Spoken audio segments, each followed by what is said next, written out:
สบายดีพี่น้องมื้อนี้แม่ครัวสิมาเฮ็ดแหนบสาลีให้พี่ให้น้องกินเด้อพี่น้องเด้อแหนบสาลีนี่แม่ครัวก็เฮ็ดน้อยเดียวพี่น้องเฮ็ดสามมานแม่ครัวซื้อหมักสาลีอยู่ฟาร์มเนาะไปเบิ่งนำกันเนาะว่าได้หยังมาได้มื้อนี้ก่อนสิไปเฮ็ดแหนบสาลีเนาะโอ้ก็ได้หมักแตงใหญ่นี่เด้อพี่น้องเด้อกรอบเด้อพี่น้องเอามาตำแล้วก็เด้สาลีมื้อนี้ก็ได้มาหกมานพี่น้องมื้อนี้ถือ3มานต่อดอนเนาะแต่ละมื้อเพิ่นขาย2มานต่อดอนเพราะว่ามันสดเนาะพี่น้องอยู่ฟาร์มเลยแล้วก็ได้มันอันด่างเนาะพี่น้องเนาะแล้วก็ได้หมากเมลอนนี่เนาะพี่น้องเนาะหมักแตงตัวนี้แซ่บได้พี่น้อง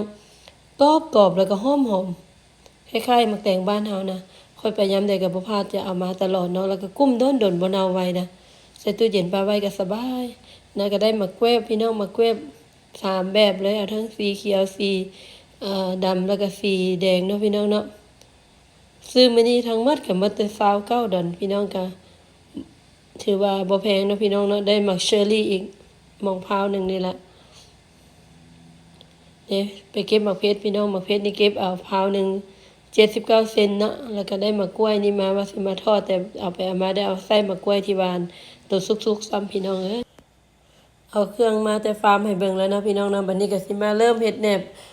หมักสาลีนำกันแล้วเนาะพี่น้องเนาะแหนบข้าวสาลีจักพี่น้องเอิ้นแนวใดเนาะแต่แม่ครัวเอิ้นแหนบสาลี แม่ครัวใส่3มานเด้อพี่น้องเด้อ3มานสิเอาไปขูดหรือเอาไปซอยเอาก็ได้เนาะตามใจพี่น้องมักเนาะถ้าพี่น้องมักให้มันมุนก็ตำหน่อยนึงก็ได้บ่เป็นหยังหรือว่าบดเอาหน่อยนึงก็ได้เนาะแต่แม่ครัวนี่เอาแบบ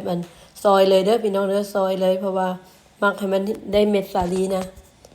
แม่ครัวก็เอาไปขูดออกเมิดแล้วก็เอามีดนี่นะเถื่อเอาเอาซีนของสาลีออกให้มันหมดนะพี่น้องเนาะอาจจะเป็นพี่น้องเอิ้นได้เนาะข่อยก็เอิ้นได้ไปแล้วเนาะพี่น้องเนาะวันนี้ก็มาเริ่มปรุงรสน้ำกันเลยพี่น้องปรุงกัน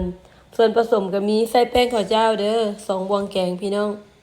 ใส่แป้งข้าวเจ้า2บวงแกงแล้วก็อันนี้น้ำตาลเด้อน้ำตาลแดงพี่น้องน้ำตาลทรายไม่ครัวกับหมดบ่ได้ไปตลาดใส่น้ำตาลแดง2บวงแกงคือกันพี่น้องอันนี้เป็นกะทิเด้อกะทินี่ใส่ประมาณนั้น50 ml เด้อพี่น้องเด้อ50 ml นะบ่ให้กลายมอง8050ซื่อๆนะพี่น้องนะพอกล่องน้อยๆเอาครึ่งหน่อยนะพี่น้องกล่องนี้200 ml นะไม่ควรใส่กับประมาณ50 80 ml นี่แหละพี่น้องหลังจากนั้นก็คนส่วนผสมให้มันเข้ากันก็อย่าลืมใส่เกลือเด้อพี่น้องเด้อเกลือน้อยนึงน้อยปลายอันบวงกาแฟนะหลังจากนั้นก็มาห่อนะบ่ได้ห่อให้เบิ่งซ้ำห่อทะลุทะลังพี่น้องเปลือกสาลีมันน้อยก็เลยบ่ได้ถ่ายให้พี่น้องเบิ่งห่อเนี่ยใดก็ได้เนาะตามใจพี่น้องสุดแล้วแต่พี่น้องสะดวกสบายเนาะถ้าเปลือกสาลีกว้างเปลือกสาลีใหญ่ก็สุดทางห่อเนาะพี่น้องเนาะแม่กว่าก็ห่อมาเอาไปนึ่งประมาณ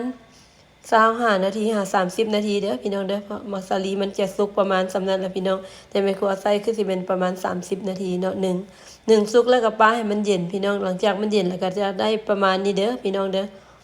เนื้อสาลีก็จะยังเห็นเป็นเม็ดอยู่เนาะพอแม่ครัวหมักแบบนี้เนาะพี่น้องหมักมุนก็ไปบดเด้อ